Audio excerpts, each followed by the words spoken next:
സാറേ, സാർ ഈ പറഞ്ഞപ്പോഴാ ഒരു സത്യം മനസ്സിലായത്. ഇതിന്റെയൊക്കെ തുടക്കം എവിടുന്നാ സാറേ? ഒന്ന് ആലോചിച്ച് നോക്കിക്കേ. ഒരു 10-18 വർഷത്തിന് മുമ്പേ ആൻസിമൊക്കെ എങ്ങനോ ഒരു സിനിമാ മോഹം തോന്നി കേട്ടോ.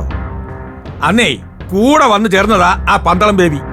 അന്നേ എന്റെ മോള് അയാള് പറഞ്ഞതിന് വഴങ്ങിക്കൊടുക്കാത്തതിലുള്ള ശത്രുതയാ ഇപ്പോഴും വിടാതെ തുടരുന്നത്.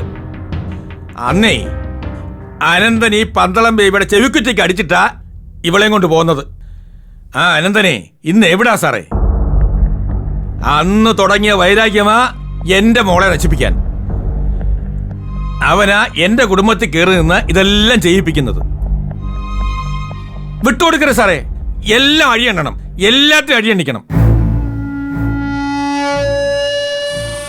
അതെ ഉച്ചപ്പ, ഈ അനന്തന്റെ കുടുംബത്തിൽ ഒളിഞ്ഞു കിടക്കുന്ന കുറെ കേസുകളില്ലേ, അയാളുടെ ചേട്ടനും ഭാര്യയും മറ്റുള്ളവരും ചേർന്നുണ്ടാക്കിയ കേസുകൾ. ഈ കേസുകൾ ഒന്നൊന്നായിട്ട് പുറത്തേക്ക് കൊണ്ടുവരാൻ വേണ്ടി KJS ഈവനിങ്സ് നേരത്തെ തന്നെ പ്രിപ്പയർഡ് ആയിരുന്നു. പക്ഷേ അത് അന്വേഷിച്ചു പോകുമ്പോഴാണ് ആൻസി വർഗീസിന്റെ വീഡിയോ കേസും അവരുടെ കുടുംബത്തിൽ അമർത്തി വെച്ചിരിക്കുന്ന ക്രിമിനൽ കേസുകളും ഒരേ ചങ്ങലയിലെ കണ്ണികളാണെന്ന് മനസ്സിലായത്. ഈ ചങ്ങല കണ്ണികളെ ഒരുമിപ്പിക്കണം. KJS ഈവനിങ്സിലൂടെ ആൻസിയുടെ ശബ്ദം പുറത്തു വരണം. ആൻസി ജനങ്ങളോട് സംസാരിക്കണം. തന്നെ ചതിച്ചവർക്കെതിരെയുള്ളൊരു മൂവ്മെന്റ്. ആൻസിക്ക് എല്ലാം തുറന്നു പറയാം. ആ തുറന്നു പറച്ചിലൂടെ എല്ലാം പുറത്തു വരും. ആദിത്യ ഗ്രൂപ്പിന്റെ മുഴുവൻ ഉള്ളുകളികളും അതിൽപ്പെടും. പ്രിയയുടെ പ്രഗ്നൻസി കേസ്, ഋഷിയുടെ യൂണിവേഴ്സിറ്റി പരീക്ഷാ തട്ടിപ്പ് കേസ്, പിന്നെ ആദിത്യ ഗ്രൂപ്പിന്റെ അഴിമതി കേസുകൾ, അതിൽ ഒളിഞ്ഞു കിടക്കുന്ന വിൻസെന്റിന്റെ കൊലപാതക കേസ്.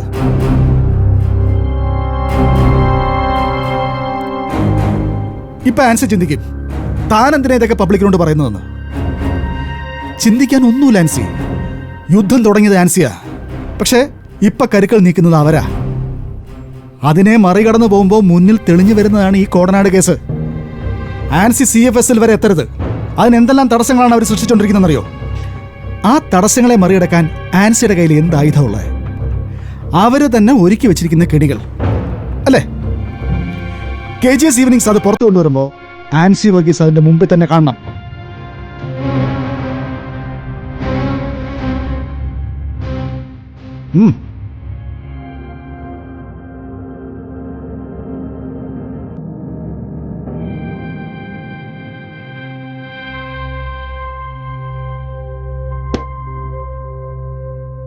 എന്താ സാർ വേണ്ടത്?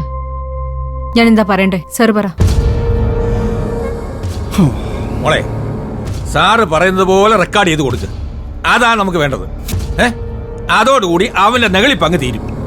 ഹൻസി, KJS ഈവനിങ്സിന്റെ അടുത്ത ലക്കം നമ്മൾ ഇന്ന് റെക്കോർഡ് ചെയ്ത് നാളെ പോസ്റ്റ് ചെയ്യും. അതോടെ പബ്ലിക്, ഗവൺമെന്റ്, പോലീസ് ഡിപ്പാർട്ട്മെന്റുകളുടെയും CDAC CFSൽ ഉൾപ്പെടെയുള്ളവരുടെ ഫോക്കസ് നേരെ KJS ഈവനിങ്സിലേക്ക് വരും. എല്ലാവർക്കും ഉള്ള മറുപടി അതിലുണ്ടാവും. ആൻസിക്ക് പബ്ലിക് സപ്പോർട്ട് കിട്ടും. വനിതാ കമ്മീഷനും വനിതാ സംഘടനകൾ ഉൾപ്പെടെയുള്ളവരുടെ സപ്പോർട്ട് കിട്ടും. ഞാൻ എന്താ പറയണ്ടേ? സാർ എഴുതി തന്നാ മതി, ഞാൻ പറയാം. പോരാ, എഴുതി തന്ന് പറയേണ്ടതല്ല ആൻസിയുടെ ജീവിതം. മറ്റേത് സ്ത്രീക്കുള്ളതിനേക്കാളും അനുഭവം ആൻസിക്കുണ്ട്. അപ്പോൾ അത്രയും അനുഭവമുള്ള ആ സ്ത്രീയുടെ മനസ്സിലും ഒരു ഭാഷയുണ്ടാവും. ആ ഭാഷയിൽ നിങ്ങൾ ജനങ്ങളോട് സംസാരിക്കണം. പത്മനാഭ, ക്യാമറ റെഡിയാക്കി വെച്ചോ.